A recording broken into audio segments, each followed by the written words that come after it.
From the depths of a slumber that spanned decades, Ripley awakens.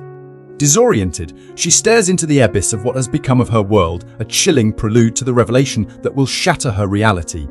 Ripley, adrift like a phantom in the ship's cold heart, was plucked from oblivion by chance. This stroke of fate sets in motion a chain of events as unpredictable as they are perilous. A voice echoes through the shadows, reminding Ripley that her survival is a miracle against impossible odds. This fleeting glimpse of luck foreshadows the unrelenting horrors that lie ahead. Ripley's desperate cries pierce the silence, revealing a torment that transcends physical wounds. The chilling echoes of her past claw at her sanity, threatening to consume her whole. A hammer blow shatters Ripley's fragile hope. The confirmation of her daughter's demise unleashes a torrent of grief, leaving her teetering on the precipice of despair. Ripley's relentless pursuit of answers fuels her defiance. She craves closure, a truth that eludes her grasp as official channels close ranks against her pleas. The weight of Ripley's past actions crushes down upon her.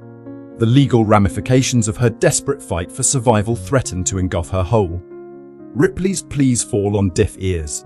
Officialdom dismisses her harrowing tale as a figment of an overactive imagination, fueling her isolation and desperation. Ripley stands defiant against the tide of disbelief. Her unwavering conviction that she faced an extraterrestrial threat sets the stage for a confrontation with those who refuse to see the truth.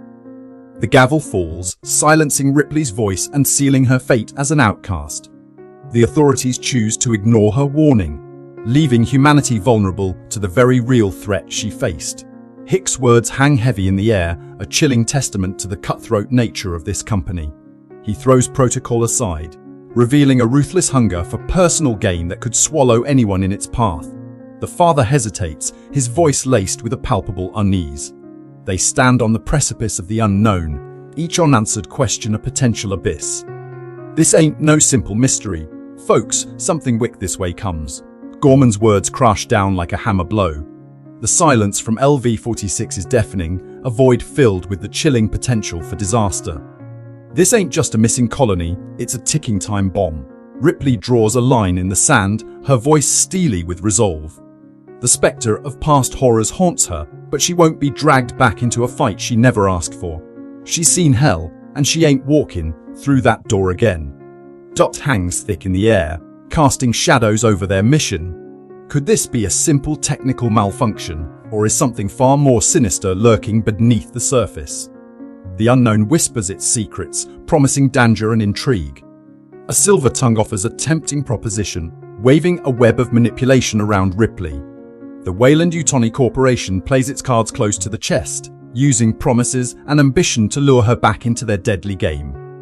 A twisted kind of wisdom offered, a belief that facing your demons is the only path to redemption.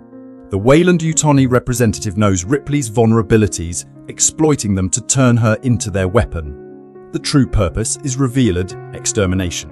The Weyland-Yutani Corporation values profit over preservation, its cold ambition a stark reminder that greed knows no bounds. Drake's words echo the wariness of those on the front lines. They are expendable pawns in a corporate game, their lives measured in cold hard cash. The Marines are walking into a firestorm for a pittance. Two sides of the same coin: resignation and obedience. Their voices clash, revealing the simmering tension beneath the surface. In this crucible, loyalty will be tested, and survival is not guaranteed. The colonial Marine utters this line with a chilling disregard, his words dripping with casual cruelty. This flippant tone sets the stage for a descent into chaos, a grim foreshadowing of the Marines' own self-destruction. Drake's command hangs heavy in the air, a chilling testament to the growing distrust between man and machine. This exchange is a ticking time bomb, revealing a simmering tension that threatens to erupt into open warfare. The arrival of Ripley's superiors is like a storm on the horizon. Their arrogant disregard for protocol foreshadows a clash of wills, a battle where reason will be buried beneath layers of incompetence and bloodshed. This callous ignorance reveals a terrifying truth. These men are blind to the very real danger lurking in their midst.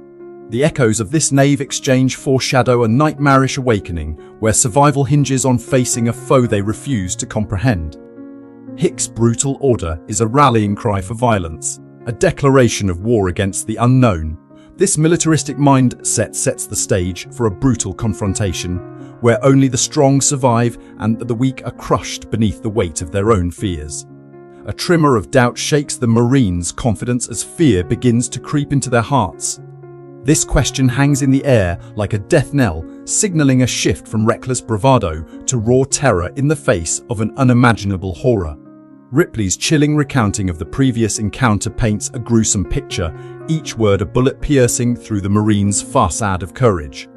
This is no ordinary threat. This is an enemy that stalks and devours its victims with terrifying efficiency. Burke's words echo with the chilling possibility of a catastrophic outbreak, amplifying the stakes for Ripley and her crew. The mission is no longer just about survival, it's about preventing a nightmare from spreading across the galaxy. Apone's order is a brutal mantra, a testament to their ruthless pragmatism in the face of unimaginable terror.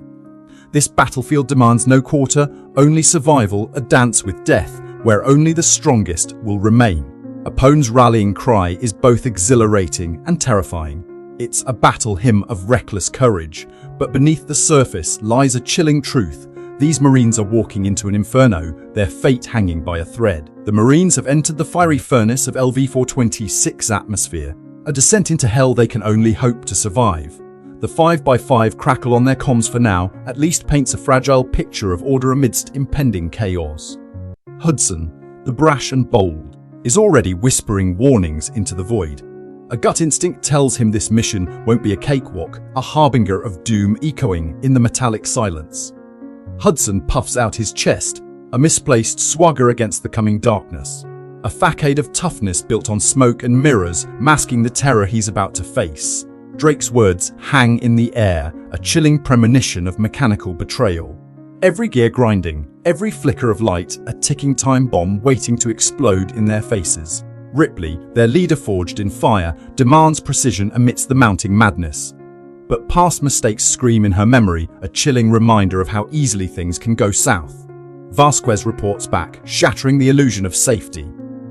The enemy is here, armed and dangerous, with technology that threatens to tear them apart piece by piece. A heavy silence blankets the Marines as Hudson's words echo in the void. An eerie stillness before the storm breaks, a prelude to an unimaginable horror. Frost and Hudson trade barbed remarks, their voices taut with urgency. The threat is close, lurking just out of sight, waiting for the perfect moment to strike. The Marines' worst fears are realized. A creature emerges from the shadows, its acidic wrath a terrifying promise. Their world descends into a nightmare where survival is a fleeting dream. Ripley, hardened by experience and driven by a desperate hope for answers, pushes forward. But with every step deeper into the unknown, they inch closer to an inevitable confrontation with something truly monstrous. A desperate plea rings out amidst the pandemonium, the discovery of a lone survivor, a child cowering in the darkness beneath the ravaged metal, throws Ripley and the Marines into a whirlwind. Suddenly, the mission shifts from cold, calculated extermination to a frantic fight for a precious life. In this moment of chaos, Ripley, hardened by battle yet touched by innocence, extends a hand of solace to the trembling child. A maternal instinct flares within her, igniting a fierce protectiveness that will burn like a supernova throughout their harrowing journey. Ripley, now thrust into the role of both soldier and confidant, seeks answers from the traumatized child. Each word is a lifeline, a desperate attempt to piece together the shattered remnants of their lives amidst the inferno. Ripley's voice cracks with admiration as she acknowledges the child's sheer grit, a beacon of hope in this desolate landscape. Newt is no longer just a casualty, she is a survivor, a testament to the indomitable spirit of humanity. Newt, claiming her own identity with unwavering conviction, asserts her will amidst the chaos. This small act of defiance whispers a powerful message. Even in the darkest hour, hope can blossom into resistance. Apone's order echoes through the tense silence, a stark reminder that duty calls even amidst this unimaginable horror. The Marines are soldiers first, bound by protocol and relentless in their pursuit of the mission. Precision is paramount in this treacherous landscape. Each word carries weight, each instruction a life-saving lifeline as the Marines navigate the unknown, their fate hanging by a thread. Ripley's voice, tinged with urgency and concern, challenges the brutal realities of war. Even amidst this relentless battle for survival, she seeks a path of restraint, a glimmer of humanity amidst the encroaching darkness. Ripley, a beacon of composure amidst the pandemonium, asserts her authority. A steely gaze fixes on the terrified survivor, a silent vow echoing, "I will not falter. You will survive." The alien's intrusion may have sound chaos, but Ripley's calm demeanor is a lifeline in a sea of terror. The air crackles with urgency. A sudden convulsion, a primal shudder, announces the alien's presence, a force of pure brutality unleashed. Dietrich scrambles, caught in the crosshairs of an unseen predator. The Marines are thrust into a desperate battle for survival. The digital readouts scream a silent terror off-scale. The tracker, a lifeline to their reality, is rendered meaningless. The Marines are surrounded, swallowed by an unseen menace. A chilling realization descends. They are not facing a foe they can comprehend, but an abyss of unknown horrors.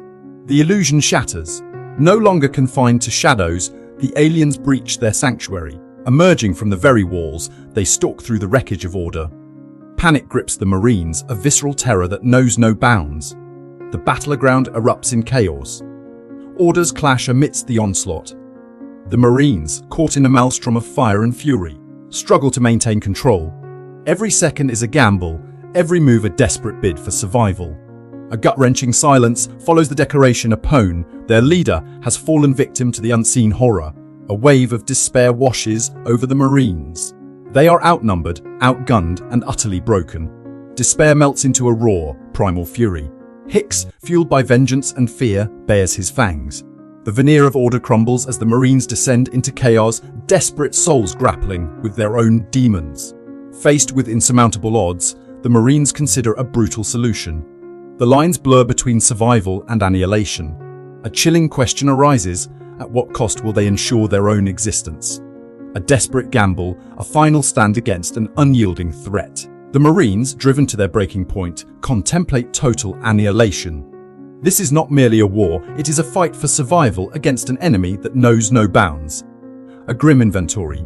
A meager arsenal against an unknown terror. A ticking clock whispering that their every shot could be their last. Hope hangs by a thread, a fragile lifeline in the face of relentless darkness.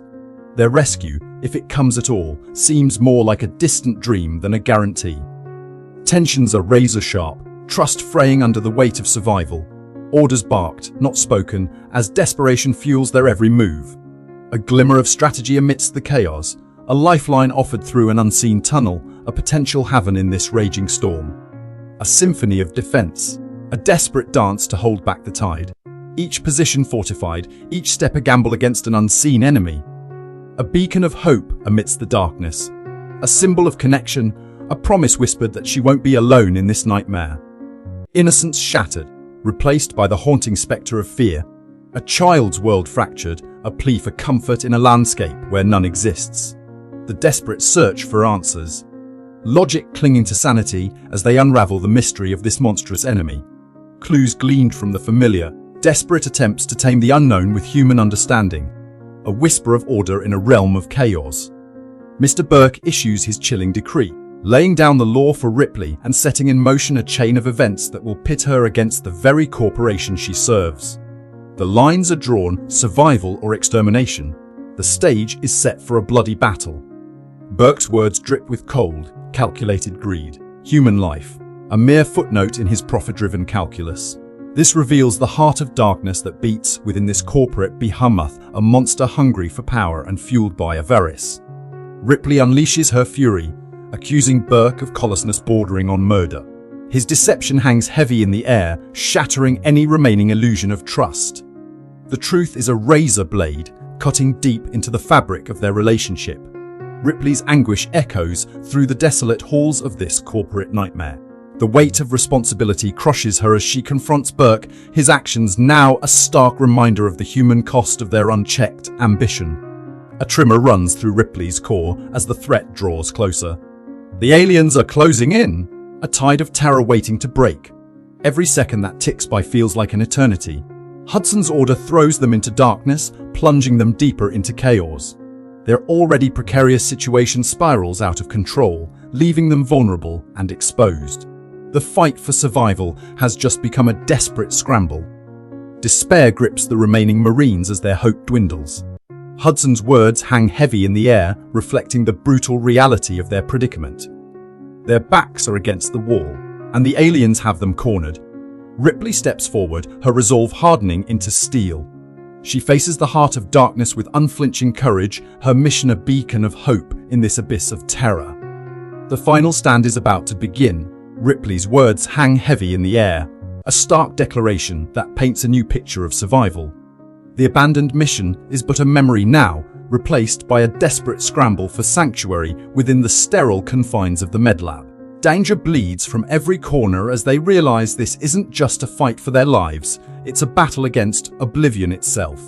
Hudson's chilling pronouncement sends a wave of icy terror through the air, leaving no doubt about the imminent arrival of the relentless hunters. The xenomorphs are closing in, their presence felt like a suffocating miasma, forcing these brave souls to confront a nightmare-made flesh. Hudson's volatile outburst explodes like a grenade, revealing the simmering rage and frustration festering beneath the surface. Betrayal and desperation crackle in his words, foreshadowing a storm that threatens to consume them all. Burke's chilling revelation unveils a heart of ice and a mind consumed by avarice. The true enemy isn't just lurking in the shadows, it walks among them, driven by an insatiable hunger for power at any cost. Burke's threat hangs like a noose, a personal vendetta woven into the fabric of this horrifying ordeal. Ripley finds herself trapped in a game where survival hinges on outwitting her own betrayer. Hick's grim words pierce the veil of false security, revealing a terrifying truth: the xenomorphs are relentless, adaptive predators, always one step ahead. The line between hunter and hunted blurs as they face an enemy that never sleeps. Ripley's confirmation shatters any remaining illusion of safety. The barricades, their last bastion of hope, are breached, and the xenomorphs have gained a foothold within their desperate stronghold. A single line spoken in hushed tones sends a jolt of primal fear through every fiber of being. The audience is left hanging on a knife's edge, knowing that death lurks just beyond the veil, ready to claim its victims with brutal efficiency. Hudson's defiant roar reverberates through the darkness, a testament to the indomitable spirit that burns even in the face of annihilation. He challenges fate itself, refusing to go down without a fight. Ripley's voice rings out like a triumphant anthem amidst the chaos and despair. A beacon of hope ignites, casting a sliver of light through the darkness, reminding us that even in the darkest of nights, the human spirit can endure. Ripley's voice cuts through the chaos, steeling herself against the unforgiving odds. This ain't no walk in the park, but Ripley makes her stand, Mother Bear protection mode activated. The flame of hope flickers, fueled by a primal instinct to save Newt. A new bond forged in the furnace of hellfire. These hardened souls, united by a common purpose, draw strength from each other. They stand their ground, a wall against the encroaching darkness. A fleeting moment of humanity amidst the brutal reality. Their words hang heavy in the air, each goodbye laced with unspoken fear and the weight of potential loss. The clock is ticking, but these connections run deeper than time. A chilling voice cuts through the pandemonium, shattering any illusions of safety. The countdown begins, a relentless march towards oblivion. Survival becomes a desperate gamble. Ripley takes command, her voice a beacon in the storm. With unwavering resolve, she guides them through the maelstrom, their fate hanging precariously in the balance. Every second counts. The pressure mounts, time a ruthless adversary. They fight with every ounce of strength, their breaths ragged, their eyes fixed on the sliver of hope that lies beyond the inferno. Ripley's voice cracks, her composure tested by the relentless onslaught. Her desperation seeps through, a raw plea for safety amidst the encroaching chaos. A collective sigh of relief as they claw their way to freedom. Their ordeal is over, but the scars will forever remain. Amidst the celebration of survival, the human cost lingers. Ripley's compassion shines through as she tends to her fallen comrade, a silent testament to their shared sacrifice. Victory is bittersweet. The xenomorph queen lies vanquished, but the echoes of this brutal encounter will haunt them forever. Humanity has survived, but at what cost? Thanks for tuning in. Stay curious, stay awesome, and don't forget to hit that subscribe button for more amazing content.